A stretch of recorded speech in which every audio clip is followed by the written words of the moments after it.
복된 주일 이 시간에 여기까지 나오신 여러분들 위해 하나님의 크신 은혜가 함께하기를 진심으로 기원합니다.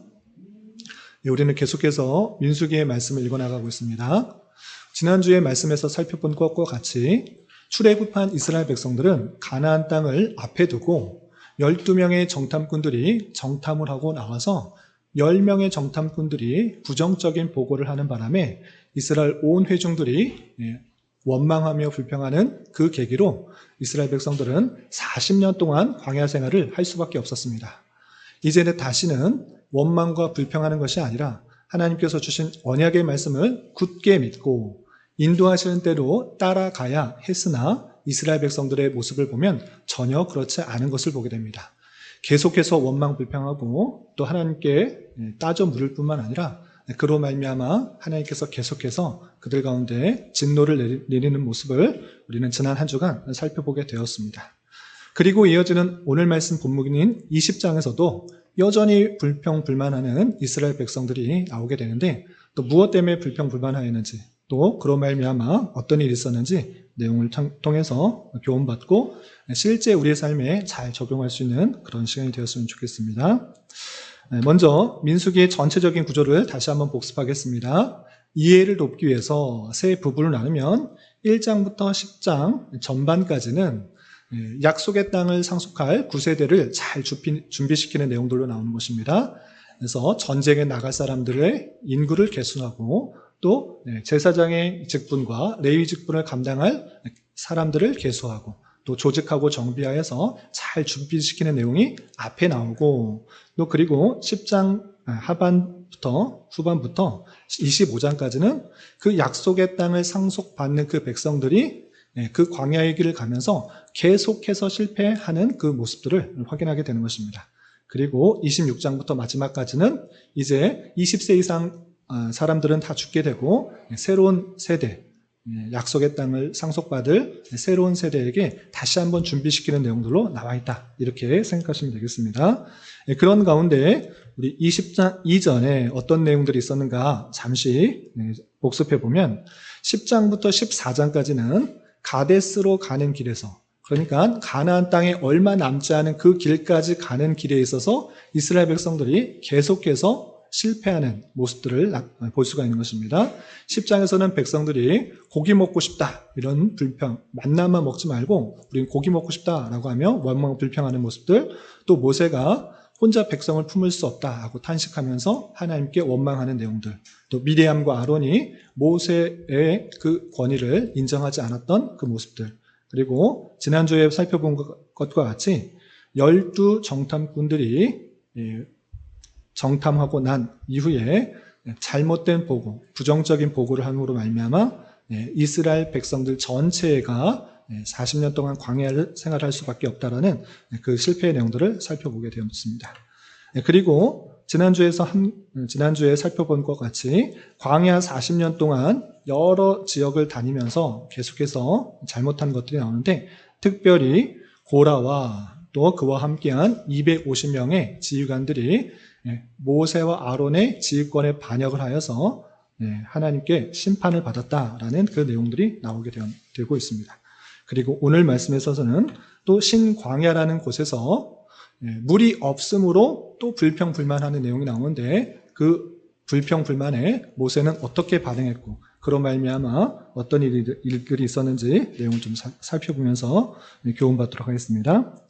먼저 1절에서 보시면 이스라엘 백성들이 이제 신광야, 넓은 광야 중에서 한 곳, 가데스라는 곳에 이르게 됩니다. 우린 지난주에 살펴본 것과 같이 가데스라는 곳은 가나안 땅과 그리 멀지 않은 곳입니다. 인근한 때까지 이른 것입니다. 그래서 대략적으로 많은 광야 생활을 하고 다시 가나안 땅에 들어가기 얼마 남지 않은 그런 기간이다라는 것들을 생각해 볼 수 있는데 그때 어떤 일이 있었는지 우리 1절 같이 한번 읽어보겠습니다. 시작.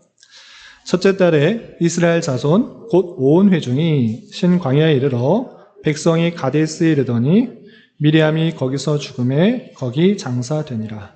40년 광야의 시간이 거의 막바짐에 된 것으로 생각할 수 있습니다. 왜냐하면 가나안 땅에 인접한 곳까지 이렇기 때문입니다. 그런데 그곳에 이르렀을 때 미리암이 죽었다라고 되어 있습니다. 미리암은 모세의 누이고 또 최초의 여선지의 역할을 했던 사람인데 그곳에서 죽게 되어서 장세되었다라고 표현하고 있습니다. 그런데 그곳에서 또다시 문제가 발생합니다. 어떤 문제가 발생하는지 2절부터 5절까지 계속해서 읽어보도록 하겠습니다. 시작. 회중이 물이 없으므로 모세와 아론에게로 모여드니라. 백성이 모세와 다투어 말하여 이르되 우리 형제들이 여호와 앞에서 죽을 때에 우리도 죽었더라면 좋을 뻔하였도다. 너희가 어찌하여 여호와의 회중을 이 광야로 인도하여 우리와 우리 짐승이 다 여기서 죽게 하느냐? 너희가 어찌하여 우리를 애굽에서 나오게 하여 이 나쁜 곳으로 인도하였느냐? 이곳에는 파종할 것이 없고 무화과도 없고 포도도 없고 석류도 없고 마실 물도 없도다. 그 가데스 지역에 이르렀을 때 백성들의 불만이 또 펼쳐지는 것입니다. 계속해서 나오는데 이곳에서도 나타난 것입니다. 결정적으로 무엇이 문제였는가? 마실 물이 없는 것입니다. 마실 물, 더운 여름에 그 물의 소중함들을 잘 알 텐데 특별히 광야에서 물은 너무나 소중한 것입니다. 마실 물이 넉넉지 않으므로 또 불평불만이 생긴 것입니다. 그런데 그 정도로 그치는 것이 아니라 우리가 차라리 다른 사람들 재앙받아서 죽었을 때 우리도 죽는 게 낫다라고 해서는 안 될 말도 거침없이 이 모세와 아론에게 대들면서 말을 하는 것입니다. 왜 여기서 죽게 만드느냐? 우리 이곳에서는 파종할 곳도 없고 무화과도 없고 포도도 없고 석류도 없고 결정적으로 마실 물이 없어서 우리가 죽게 되었다라고 그 물이 없는 것으로 인하여 많은 불평불만들이 쏟아져 나오기 시작하게 된 것입니다. 그러자 모세는 어떻게 했는가? 모세는 하나님 앞에 또 무릎 꿇고 이 어려운 상황을 어떻게 해야 되는지 묻게 되는 것입니다. 그럴 때 하나님께서 모세에게 이렇게 말씀하십니다.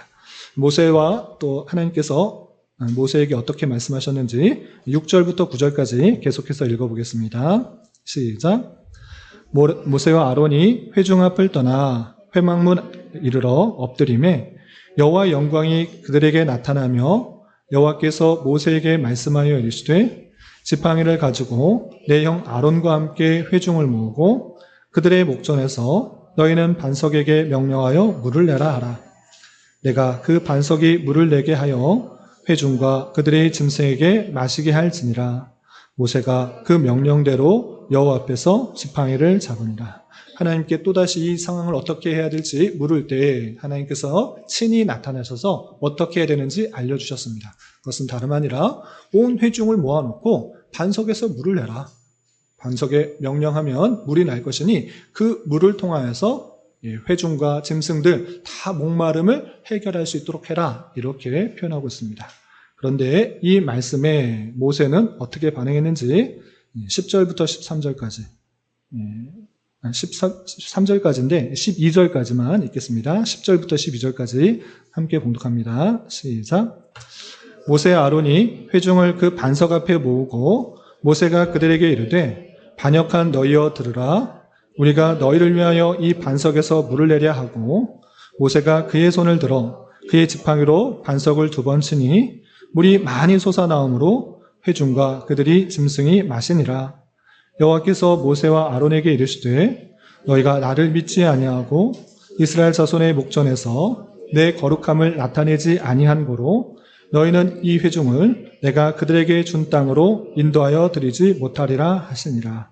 하나님의 말씀을 들은 모세와 아론은 회중을 모아놓고 똑같이 시행하려고 했습니다. 그런데 하나님의 말씀에 순종하는 것 같아 보이지만 그 과정이 조금 다르다는 것을 알 수 있습니다. 하나님께서는 어떻게 말씀하셨는가? 온 회중을 모아놓고 반석에서 물을 내라 이렇게 명령하여 물이 나와서 회중과 짐승들이 충분히 먹도록 하셨는데 모세는 조금 다르게 행동합니다. 어떻게 했는가? 백성들을 모아놓고 먼저 이 말을 합니다. 어떤 말을 하는가? 우리가 너희를 위하여 이 반석에서 물을 내랴? 우리가 한번 이 반석에서 물을 내볼까? 우리가 그거 못할 것 같으냐? 우리가 한번 이 반석에서 물을 내볼까 하면서 하나님께서 그것을 이루시는 것이 아니라 내가 그것을 할 수 있는 그런 사람인 것처럼 말을 한 것입니다. 그리고 결정적으로 어떻게 했는가? 그의 손을 들어 지팡이로 반석을 2번 쳤다 그랬습니다. 물을 내라고 했는데 반석을 쳐서 물이 나오도록 한 것입니다. 그런데 이것과 같은 내용이 담겨있는 출애굽기를 보면 조금 다릅니다. 어떤 말씀이 있는가? 출애굽기 17장 6절에 보시면 모세가 그 무리바 사건에 물이 나오는 그 사건들을 간략하게 기록한 것이 있는데 이렇게 표현되고 있습니다. 내가 호렙산에 있는 그 반석 위에서 거기서 내 앞에 서리니 너는 그 반석을 치라. 그것이 물이 나오리니 백성이 마시리라. 모세가 이스라엘 장로들의 목전에서 그대로 행하니라 라고 했습니다. 출애굽기 17장의 내용을 보면 하나님께서 그 모세에게 말씀하셨대 반석을 치라 이렇게 말했다고 되어 있고 민수기에서는 명령하여 내라 라고 되어 있습니다. 두 본문이 다른데요. 성경엔 오류가 있네요. 이런 식으로 오류로 받아들이는 것이 아니라 두 성경이 오류가 없이 받아들이는 방법으로 이해하는 것입니다. 첫 번째는 어떻게 이해하느냐? 출애굽기를 기록할 때는 모세가 하나님의 말씀을 분명히 잘 알아듣지 못하고 반석을 치라고 했기 때문에 친 것으로 그렇게 생각해서 순종했다라고 표현했다라고 생각하는 사람이 있는가 하면, 분들이 있는가 하면, 또 다른 학자들은 그것이 아니라 한 번 치도록 하였는데 2번 치고 온전하게 그대로 순종하지 않았다라고 해석하는 학자도 있습니다. 어쨌든 한 번 치도록 했느냐 아니면 착각을 했느냐, 그것보다 더 중요한 것은 모세가 행한 그 자세인 것입니다. 왜 그렇게 했는가? 한 번을 쳤건 2번을 쳤건 그 앞에서 했던 말, 우리가 너희를 위하여 이 반석에서 물을 내볼까? 라고 하는 그 자세를 통해서 우리의 능력을 통해서 반석에서 물이 나올 수 있다라고 했던 그 자세가 잘못됐다라는 것입니다. 그래서 하나님께서 어떻게 말씀하셨는가? 12절에 분명히 이렇게 잘못을 지적하고 있습니다. 어떻게 하는가? 여호와께서 모세와 아론에게 이르시되 너희가 나를 믿지 아니하고 하나님을 믿지 않은 것입니다. 그리고 어떻게 하는가? 이스라엘 자손의 목전에서 내 거룩함을 나타내지 않았다. 하나님께서 그 반석에서 물을 나게 하시는 것인데 나의 거룩함과 나의 능력을 의지하는 것이 아니라 자신을 의지하고 자신을 믿어서 내가 할 수 있다라는 그런 잘못된 믿음을 가지고 행했기 때문에 모세와 아론은 가나안 땅에 들어가지 못할 것이다. 이런 벌을 받게 된 것입니다. 이 내용에 대해서 굳이 그렇게까지 하실 필요가 있었는가? 잘못할 수도 있고 실수도 할 수도 있지 꼭 그렇게 해야만 했는가는 우리 뒤에서 또 자세하게 살펴보도록 하겠습니다. 어쨌든 이 무리바 물 사건으로 인하여 모세 아론은 가나안 땅으로 들어가지 못하는 그런 일들을 받게 된 것입니다. 그리고 그 뒤에 어떤 일이 있는가? 이스라엘 백성들을 이끌고 이제 얼마 남지 않은 그 가나안 땅으로 들어가기 위해서 그 지역을 통과하기 위해서 가기 위해서는 에돔이라는 그 땅을 지나가도록 했는데 그 지나가는 길에서 또 만나는 어려움들이 발생하게 된 것입니다. 먼저 14절부터 17절까지 모세가 에돔 땅을 지나갈 때 어떤 것을 요청했는지 좀 길지만 14절부터 17절까지 함께 봉독합니다. 시작. 모세가 가데스에서 에돔 왕에게 사신을 보내며 이르되 당신의 형제 이스라엘의 말에 우리가 당한 모든 고난을 당신도 아시거니와 우리 조상들이 애굽으로 내려갔으므로 우리가 애굽에 오래 거주하였더니 애굽인이 우리 조상들과 우리를 학대하였으므로 우리가 여호와께 부르짖었더니 우리 소리를 들으시고 천사를 보내사 우리를 애굽에서 인도하여 내셨나이다. 이제 우리가 당신의 변방 모퉁이 한 성읍 가데스에 있사오니 청하건대 우리에게 당신의 땅을 지나게 하소서. 우리가 밭으로나 포도원으로 지나가지 아니하고 우물물도 마시지 아니하고 왕의 큰 길로만 지나가고 당신의 지경에서 나가기까지 왼쪽으로나 오른쪽으로나 치우치지 아니하리라 한다고 하라 하였더니 가나안 땅에 들어가기 위해서는 어쩔 수 없이 에돔 땅을 지나가야 했습니다. 그래서 에돔 땅의 왕, 에돔 왕에게 사신을 붙여서 정중하게 요청하는 것입니다. 에돔 왕이시여, 우리가 가나안 땅을 들어가는데 당신의 왕의 큰 길, 그 좋은 길로 건너가게 해주십시오. 우리는 당신의 민족과 전혀 다른 민족이 아닙니다. 우리는 조상을 따져보면 한 형제입니다. 한 형제이지만 우리가 애굽에서 오랜 동안 살았다가 이제 하나님의 은혜 가운데 나오게 되었습니다. 이제 가나안 땅으로 들어갈 그 길에 있으니 우리가 지나가는 것을 허락해 주십시오. 우리가 그 길을 지나갈 때 당신에게 조금도 해를 끼치지 않겠습니다. 밭으로나 포도원으로 지나가서 해를 끼치지 않고 좌우로 치우치지 않고 그 정해진 길만 잘 갈 테니 우리를 지나가게 해 주십시오라고 사신에게 요청을 했습니다. 그런데 에돔 왕은 그것을 거절하는 것입니다. 어떻게 거절했고 다시 사신은 어떤 부탁을 하는지 계속해서 18절, 19절 함께 읽어보겠습니다. 시작. 에돔 왕이 대답하되 너는 우리 가운데로 지나가지 못하리라. 내가 칼을 들고 나아가 너를 대적할까 하노라. 이스라엘 자손이 이르되 우리가 큰 길로만 지나가겠고 우리나 우리 짐승이 당신의 물을 마시면 그 값을 낼 것이라. 우리가 도보로 지나갈 뿐인즉 아무 일도 없으리이다. 에돔 왕은 그 조청을 거절한 것입니다. 우리 가운데 지나가지 못한다. 혹여나 우리 가운데 지나가다가 사람들이 뭐 먹을 거 따먹고 또 물도 마시고 우리 땅 다 염탐하는 거 아니냐? 그렇게 지나갈 수 없다라고 말합니다. 그러나 사실은 걱정하지 마십시오. 물을 먹더라도 다 값을 낼 것이고 전혀 손해가 안 되게 할 것이니까 지나가게 해 주십시오라고 부탁했는데 또다시 에돔 왕은 거절하고 많은 백성들을 이끌고 절대 가지 못하도록 그 길을 막아서게 된 것입니다.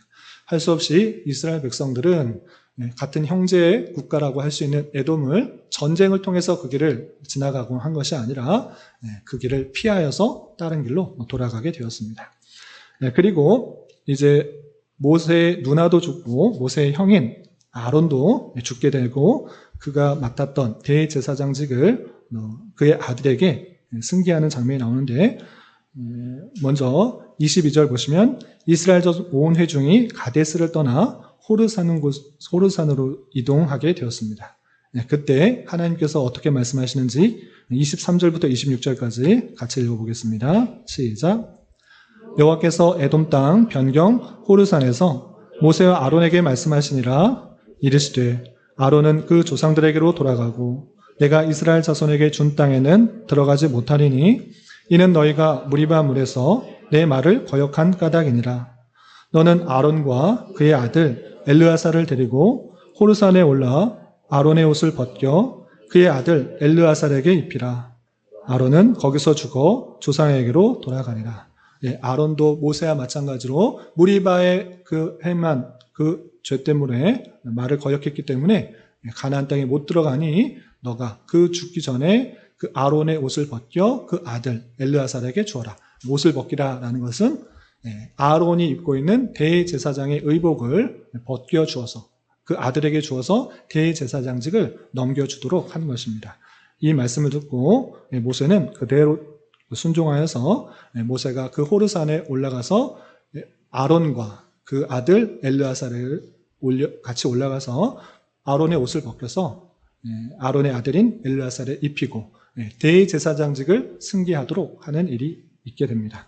그 이후에 아론이 그 산 꼭대기에서 죽게 되고 그것으로 인해 온 회중이 아론이 죽은 것을 보고 30일 동안 애곡하였다라고 하면서 20장이 마쳐지게 됩니다. 이 말씀이 20장의 내용이고 이 내용을 통해서 교훈받을 수 있는 것들을 세 가지로 정리해 보도록 하겠습니다. 첫 번째, 모세는 왜 가나안 땅에 들어가지 못했는가? 아론도 마찬가지인데 이스라엘 백성들이 계속해서 원망불평하다가 또다시 물이 없다라고 그렇게 원망불평했습니다. 물만 없는 것이 아니라 다른 사람들 죽었을 때 나도 죽었으면 좋았는데 아니 애굽 땅에 안 나왔는 게 더 좋은데 거기서는 평안히 살았는데 왜 나와서 이 광야에서 죽게 하느냐. 여기 먹을 물도 없고 좋은 과일도 없고 심을 수도 없는 아주 척박한 아주 너무 힘들어서 죽겠다 원망불평하는 것입니다. 그럴 때 모세는 하나님께 기도하고 하나님께서 들은 말씀을 그대로 행하는 데 있어서 실수를 하게 됩니다. 하나님께서 반석에서 명하여 반석에서 물을 내도록 했는데 모세는 하나님께서 반석에서 물을 낼 것을 확신하고 있었기 때문에 백성들 앞에서 우리가 이 반석에서 물을 낼까라고 하면서 자신이 할 수 있다라는 것들을 강조하면서 하나님의 그 능력들을 드러내지 않았던 것입니다. 그래서 반석을 2번이나 치게 되었고 그것으로 말미암아 하나님께서 그들에게 아론과 모세에게 너희가 나를 믿지 아니하였고 내 거룩함을 드러내지 않았으므로 가나안 땅에 들어가지 못하게 하였다. 이렇게 표현하고 있는 것을 보게 됩니다. 한편으로는 누구나 실수할 수 있는 것인데 누구나 완벽한 삶을 살아가는 것이 아니라 사람이라면 실수하는 게 사람인데 하나님의 말씀 잘 들으려고 했는데 혹여나 잘못 들어서 물을 그냥 내라고 했나? 1번 치라고 했나? 2번 내라고 했나? 잘못 알아서 2번 친 것 아닌가? 그 작은 잘못을 가지고 가나안 땅에 들어가지 못하게 하는 것은 너무나 가혹한 그런 판단과 그런 심판은 아닌가? 이렇게 생각할 수 있습니다. 그러나 성경에서 보면 아주 작아 보이는 것에 하나님께서 큰 심판을 내릴 때가 있는 것을 보게 됩니다. 예를 들어서 아론의 2 아들이 하나님께서 명령하신 불을 가지고 그 향을 피워야 되는데 다른 불을 가지고 왔다고 그 자리에서 즉사하는 일이 있고 또 법궤를 이동하는 그 사람이 법궤를 움직이고 떨어지는 것을 잡았다고 해서 그것에 그 자리에서 죽는 일도 보게 되는 것입니다. 하나님께서 무엇을 그렇게 심하게 심판하시고 또 그것을 다루시는가를 우리는 잘 생각해 볼 것입니다. 특별히 출애굽기와 민수기를 통해서 강조하고 있는 것가 무엇이냐? 그것은 잘 들으십시오. 출애굽기와 민수기를 통해서 우리에게 계속해서 보여준 것, 성경 전체에서 드러내고 보이고 있는 것이지만 그것은 무엇이냐면 구원은 인간의 힘과 인간의 노력과 인간의 열심으로 갈 수 있는 것이 아니다라는 것들을 보여준 것입니다. 그것에 반대되는 일이 있으면 하나님께서 절대 그런 것이 아니라는 것들을 분명하게 보여주고 있는 것입니다. 특별히 반석에서 물이 나고 있다라는 것은 성경 전체를 통해서 볼 때 이 반석은 우리의 생명수가 되어주시고 우리의 견고한 터가 되어주시는 예수 그리스도를 표현해 주고 있는 것이기 때문에 더욱 그러한 것입니다. 반석에서 물이 나서 목마름이 해결되고 먹을 수가 있고 다시 살아날 수 있다. 이 생수의 강이 되는 것은 오직 예수 그리스도라는 것들을 보여주는 것인데 마치 모세가 그것을 반석을 쳐서 모세가 물을 나게 할 수 있는 것과 같이 착각하게 만드는 것 도저히 용납하지 못하시는 것입니다. 하나님께서 그 거룩하심을 드러내시면서 하나님께서 그 백성들을 살리시기도 하시고 구원케도 하시기도 하시고 물을 먹여서 살아가게도 하시는 것이 오직 주님이라는 것들을 보여주시려고 하시는데 모세는 지금 무엇을 잘못한 것입니까? 마치 모세와 아론이 멋진 지팡이 하나 들고 반석을 2번 치고 세게 치면 반석에서 물이 나오는 것처럼 모세가 그렇게 할 수 있구나. 아론이 그렇게 할 수 있구나. 우리는 다시는 이제 모세와 아론에게 불평불만하지 말아야지. 다시는 원망하지 말아야지 라는 생각을 들게 하지 않게 하시는 것입니다. 그러므로 이 반석 대신 예수 그리스도를 통해서 생수가 나가는 것이고 그 생수를 통해 우리가 구원받을 수 있다는 것들을 잘 보여주는 이 사건들을 모세가 실수함으로 그것들을 거룩함을 드러내지 못했기 때문에 그것을 책망하신 것이다. 이렇게 생각해야 될 것입니다. 이스라엘 백성들에게 애굽에서 나오게 된 것뿐만 아니라 그들이 먹고 사는 문제 또한 하나님께서는 전적으로 하나님께 달려있다는 것을 보여주시기 원하셨습니다. 하나님을 믿고 하나님을 따를 때 우리의 구원이 있을 뿐만 아니라 먹고 사는 문제도 책임져 주신다는 것들을 확실히 보여주는 그런 사건인 것입니다. 당장에 있는 불편과 어려움 때문에 원망과 불평하기보다는 우리를 하나님의 주권적인 은혜로 구원해 주신 놀라운 사랑에 감사하고 더욱더 겸손히 주님만을 의지하며 그분의 어떠하심들을 잘 깨닫는 수단으로 삼아야 될 것입니다.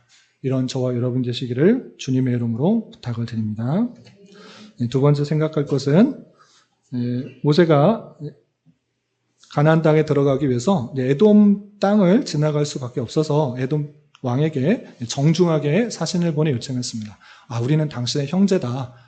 그러니 우리가 당신의 길 지나갈 때 전혀 해를 끼치지 않을 거다. 그 길로만 지나가겠다. 좌우로 치우치지 않고 길로만 지나갈 테니까 좀 지나가게 해달라라고 요청했습니다. 만일 물이나 어떤 해를 끼치면 돈을 충분히 줄 테니까, 보상해 줄 테니까 지나가도록 정중히 요청했는데 에돔 왕은 그것에 허락을 했습니까? 허락하지 않았습니까? 허락하지 않았습니다. 오히려 많은 백성들 몰아놓고 길 딱 막고 어디 지나가봐, 이렇게 적대적인 모습을 보이는 것을 보게 됩니다. 이 모습을 보면서 하나님께서 그냥 뜻하시면, 그냥 명하시면 에돔 왕뿐만 아니라 그 군대가 싹 없어져서 평안하게 큰 길로 갈 수 있는데 왜 그것을 명하시지 않으시고, 왜 진노를 안 하시고, 하나님의 뜻을 행하는 길이고 하나님께서 원하시는 가는 길인데 왜 에돔 왕의 마음을 꺾지 않으시고 돌아가게 하셨는가, 이렇게 생각해 볼 수도 있는 것입니다. 그러나 하나님께서는 그 모든 장애를 통해서 더욱더 하나님의 뜻을 발견하고 하나님을 의지하도록 하신다는 사실을 잊지 말아야 될 것입니다. 오늘날 우리에게 있어서도 하나님께서 능력이 없으셔서 우리에게 큰 어려움과 힘듦과 세상의 비난과 또 대적함과 또 핍박을 받게 하시는 것이 아니라 그 모든 것들이 타락한 세상의 본연의 모습이고 그 모든 것들을 사용하셔서 성도를 더욱더 훈련시키고 연단시키시고 또 하나님만을 바라보게 하시는 하나님의 놀라운 형편이 있다는 사실을 잊지 말아야 될 것입니다. 하나님께서 원하시는 일을, 뜻하시는 일들을 우리가 해나가게 될 때 항상 기쁘고 평안하고 잘되고 평탄한 길로만 인도하시는 것이 아니라 오히려 하나님을 모르는 사람들로부터, 아니 오히려 더 가까운 형제와 같은 사람으로부터 방해와 또 무관심과 배척과 여러 가지 적대적인 상황을 만나게 될 수도 있다는 사실을 잊지 말아야 될 것입니다. 그러할 때 우리는 너무 낭망하거나 좌절하지 말아야 될 것입니다. 그것이 세상의 당연한 반응이다. 하나님을 알지 못하는 그 사람들의 당연한 반응이다. 조금도 손해를 보지 않으려고 하는 사람들의 반응이다라는 사실들을 잊지 않으며 우리는 이 땅을 살아가며 세상들의 그 반응에 너무 좌절하거나 힘들어하거나 낭망하지 말고 돌아가면 되는 것입니다. 손해보면 되는 것입니다. 우리는 가나안 땅이 있기 때문에 돌아갈 수 있는 것이고 손해볼 수 있는 것입니다. 손해보지 않으려고 바득바득 싸우고 다투고 하지 않아도 이 어려움을 통해서 하나님께서 원하시는 것들이 무엇인지를 바라보며 하나님의 뜻을 좇아 또 어렵고 힘든 그 길을 가는 것이 우리가 이 땅에서 광야 같은 삶을 사는 길이라는 사실들을 잊지 않으며 주님을 더욱더 의지하며 내 신앙이 더욱더 연단받고 또 성숙해지는 그런 기회로 살며 묵묵히 우리에 주어진 길을 잘 걸어 나가야 될 것입니다. 이런 저와 여러분이 되시기를 주님의 이름으로 부탁을 드립니다. 그리고 마지막으로 한 개 더 살펴볼 것은 하나님께서 아론이 죽기 전에 무엇을 하도록 명령하셨는가 살펴봤으면 좋겠습니다. 오늘 본문에는 처음에는 모세의 누이인 미리암이 죽는 모습이 나오고 오늘 마지막에는 형인 아론이 죽는 모습이 나옵니다. 근데 누이가 죽을 때 미리암에 대해서는 그냥 죽고 장사했다라는 말로 나오고 아론이 죽을 때는 죽기 전에 대제사장직을 승계하도록 해서 하는 내용이 나옵니다.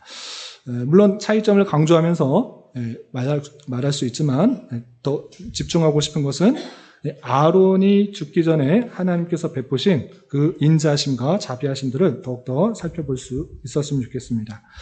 아론은 영원히 살 수가 없는 것입니다. 100년, 200년, 300년 가나안 땅에 들어가서 영원히 살 수가 없는 것입니다. 인간은 누구나 죽음을 맞이하기 때문에 그런 것입니다. 그래서 죽음을 맞이하기 전에 또 가나안 땅에 들어갈 수 없으니 하나님께서는 친히 그의 아들에게 대제사장직을 물려받도록 한 것입니다. 계속해서 대제사장직이 승계되어서 그 제사 드리는 일을 통하여서 그 죄가 어떻게 속죄받는지, 또 예수 그리스도를 통해서 대속하게 된다는 것들을 계속적으로 생각할 수 있도록 하나님께서 은혜를 베푸신 것입니다.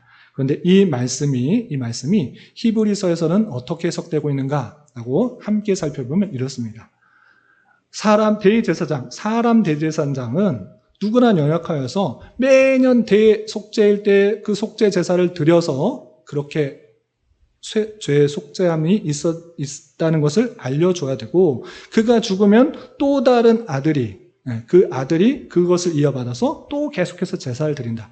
그런데 이제는 그렇게 대제사장이 매년 또 대를 바꿔가면서 그렇게 할 필요가 없게 되었다. 왜? 영원한 대제사장이신 예수 그리스도께서 영원히 그 일들을 하고 계시기 때문에 이제 그 대제사장직은 폐하게 되었다라고 말씀해주고 계시는 것입니다. 그러므로 이제 불완전한 대제사장에게 우리가 집중하는 것이 아니라 영원한 대제사장인 예수 그리스도께 집중하여 언제나 우리의 중보자 되시고 우리의 죄를 속해 주시는 예수 그리스도께 담대히 나아가는 자가 되어야 된다, 이렇게 표현하고 있는 것입니다. 그래서 이 땅의 대제사장은 계속해서 바뀌어가지만 그럼에도 불구하고 예수 그리스도의 대제사장직은 영원한 줄 알아 너희는 담대히 주님께 나아갈 수 있는 그런 힘을 얻었다는 것을 알고 주님께 더욱더 의지하며 나아가는 자가 되어야 될 것입니다. 그런데 이 모습 속에서 하나님의 인자하심과 자비하심들을 또한 생각할 수 있게 되는데, 아론이 죽은 다음에 대제사장직을 계승하도록 한 것이 아니라 그 전에 계승하였다라는 사실들을 가지고 하나님께서 미리 준비하시는 그 모습을 보게 됩니다. 갑작스럽게 죽게 되었을 때 누구를 대제사장을 세워야지? 셋째 아들, 넷째 아들, 누구를 대제사장으로 세워야지? 이렇게 하지 않고 미리 다 준비하도록 하시는 하나님의 인자하심들을 생각해 보게 됩니다. 마찬가지로 어떤 사람에게 맡겨진 직무를 영원히 다 감당할 수 없음을 우리는 잘 생각해 봐야 됩니다. 그가 언제 죽을지 모른다고 하면 그 일을 감당할 수 있도록 미리미리 준비하도록 하는 것이 공동체의 혼란을 적게 하는 방편이다. 또 하나님께서 공동체의 그 안녕을 유지하게 하시는 마음이다라고 생각해 봐야 될 것입니다. 따라서 우리에게 있어서도 그 맡겨진 책임들을 그 사람이 끝까지 다 감당할 수도 없을 수 있는 줄 알아 그것을 대비하여서 잘 준비하고 길러내기 힘써야 될 것입니다. 특별히 우리 함께 받은 신앙의 내용들이 우리의 후세대, 특별히 여기에 함께 앉아있는 교회 학교 아이들에게 잘 전해줄 수 있도록 하는 것, 우리의 받은 좋은 신앙들의 내용들이 점점 축소되거나 점점 흐려지거나 하는 것이 아니라 정말 이 내용이 귀하다고 생각한다면 우리의 자녀들 그리고 우리의 교회 학교 친구들이 이 내용들을 더욱더 발전적으로 잘 계승하고 유지할 수 있도록 힘쓰고 애써야 될 것입니다. 이런 일들을 잘 감당할 수 있는 저와 여러분이 되시기를 주님의 이름으로 부탁을 드립니다. 기도하겠습니다. 하나님 아버지 감사합니다. 오늘 말씀을 통하여 출애굽한 이스라엘 백성들이 신광야에서 여러 가지 있었던 일들에 대하여 살펴보았습니다. 이런 말씀을 대하는 자로서 우리의 구원이 오직 주님의 주권과 은혜로부터 나옴을 알고 우리에게 믿음을 주시고 의롭다 하시며 구원을 허락하여 주신 주님께 더욱더 감사 찬송하는 자 되게 하여 주시고 하나님께서 주신 말씀에 온전한 순종으로 오직 주님께만 영광 돌리기에 힘쓰는 자 되게 하여 주시며 하나님의 길을 갈 때 때때로 만나게 되는 다양한 어려움들에 대하여 너무 낭망하지 말고 더욱더 주님을 의지하며 잘 인내하고 연단받아 성령의 풍성한 열매를 맺어가는 자 되게 하옵시며 한번 허락하신 신앙의 계대가 더욱더 발전적으로 계승될 수 있도록 힘써 노력하는 자 되게 인도하여 주시옵소서. 예수님의 이름으로 기도 올리옵나이다. 아멘.